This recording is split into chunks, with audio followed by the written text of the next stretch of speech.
তোকে নিয়ে তো আমি ভয়ে আছি যে পাহাড়ে যাওয়ার সময় তুই কি করবি। এটা ট্রেন থামার আগে উনি লাফ দিয়ে স্টেশনে উঠে খাবার দিয়ে গেল। ও কেমন টেস্ট কেমন তাই বল। আমরা বুঝতে না পেরে পুরাতন যে বিল্ডিং হাওড়া স্টেশনের ওইখানটাতে চলে যাই। যাওয়ার পরে দেখি ওইখানে হচ্ছে মাত্র 20 পর্যন্ত প্ল্যাটফর্ম আছে, আর 20-এর পর থেকে প্ল্যাটফর্মগুলো নতুন যে বিল্ডিং ওই নতুন বিল্ডিংয়ে। তো আমরা তো ফার্স্টে ভয় পেয়ে যাই যে আমরা যে প্ল্যাটফর্মের নাম্বার দেখে এসেছি সেই নাম্বারই নাই, তাহলে আমাদের ট্রেন কোথায় গেল। তো শেষমেশ আমরা আমাদের প্ল্যাটফর্ম খুঁজে পাই এবং আমরা আমাদের প্ল্যাটফর্মের সামনে চলে আসি। হাঁটতে হাঁটতে আমরা আমাদের কোচ নাম্বার খুঁজতে থাকি। টিকিটে দেওয়া কোচ নাম্বার অনুযায়ী আমরা কোচে উঠব। তো ট্রেনটা এত বড় ছিল, আসলে ইন্ডিয়ার ট্রেনগুলোতে অনেক বেশি বগি থাকে। এত লম্বা লম্বা ট্রেন, এক মাথা থেকে আরেক মাথা দেখা যায় না, আর একটু যদি কার্ভ থাকে তাহলে তো দেখা যায় না।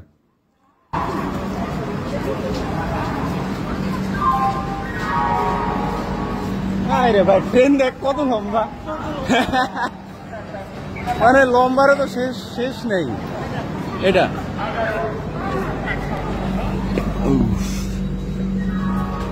ট্রেনে ওঠার পরে আমাদের একটু কনফিউশন হয়ে যায়, কারণ আমাদের সিট চেঞ্জ হয়ে 3A থেকে 2A-তে আপগ্রেড হয়ে গেছিলো, যেটা আমরা জানতাম না।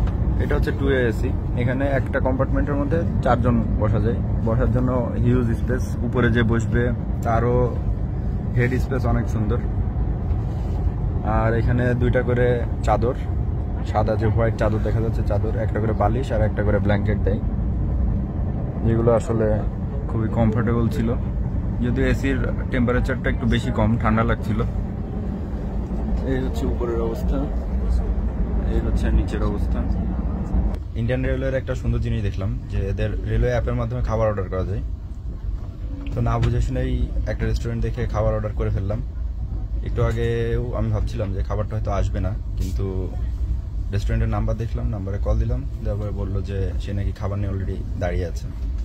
তো এখন বাজে হচ্ছে 3:31, 3:32-এ খড়গপুর স্টেশন আসার কথা, একদম এক্স্যাক্ট টাইমে ট্রেন স্টেশনে চলে এসছে।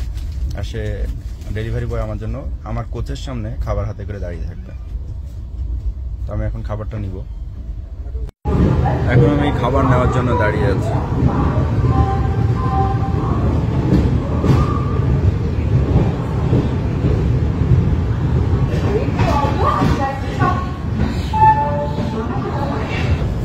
Seat number 20।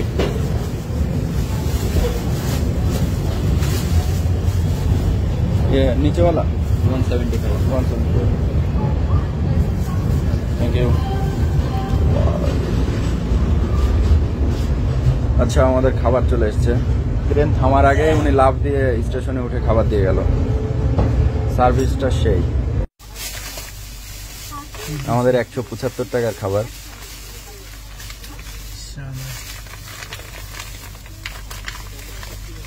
এই যে চাটনি দেয় না একটা, না এটা সল্ট।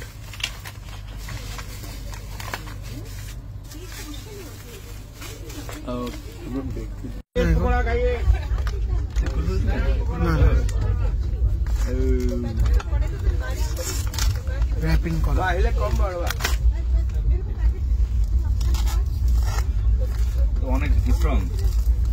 আমাদের অনলাইনে অর্ডার করা ফুড কেমন হবে টেস্ট জানি না, অনেক স্ট্রং। তোমার আমি আর কি খাবো, নাইমের খাওয়া দেখে আমি শেষ। ও কেমন টেস্ট কেমন তাই বল।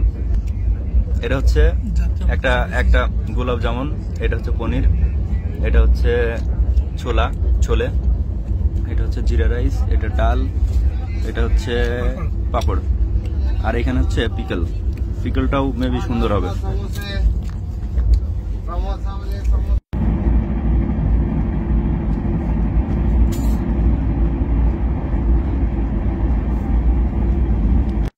তুই যে পরিমাণ কষ্ট নিয়ে উঠলি, তোকে নিয়ে তো আমি ভয়ে আছি যে পাহাড়ে যাওয়ার সময় তুই কি করবি।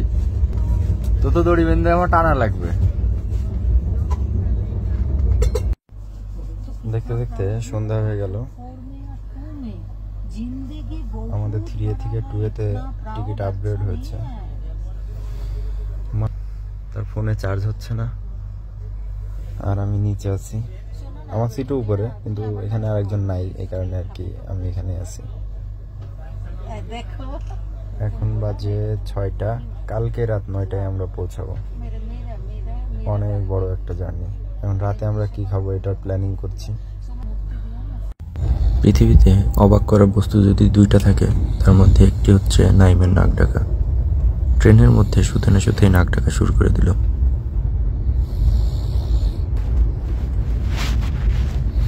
আমার আর কোনো কাজ নাই, তো আমিও ঘুমাই যাব।